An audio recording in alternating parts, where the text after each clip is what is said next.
是呢個飛馬丁嘅交易策略嘅第7日啦。咁其實咧前嗰4日咧我係冇交易啦，因為你其實有好多嘅 spread 啊、點差啊，以及冇一個比較好嘅 set up 啊，咁我就冇進行交易嘅。咁我其實我今日咧就進行咗一個交易啦，或者其實正常嚟講可以做2個交易嘅。咁因為我有用咗一個 FA course 嘅 method 去進行啦，因為嗰個位真係幾靚嘅其實。咁我今日咧其實個 profit 就係大概191蚊啦，咁我嘅 risk 咧都係大概1點幾% 嘅啫，係啦。咁而家咧我就食緊早餐啦，咁係啦。咁我想同大家講一講嘅就係我今日喺呢一個 set up 其實我覺得係幾好嘅。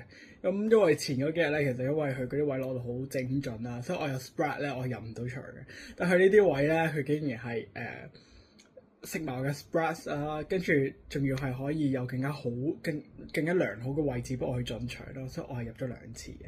OK，如果大家想繼續留意嘅，唔該繼續睇埋落去啦。而家先第7日叫咗，仲有好長時間，一齊睇下我嘅 portfolio 係點樣咧。而家目前嘅 portfolio 增長係4.75% 嘅。OK，拜拜。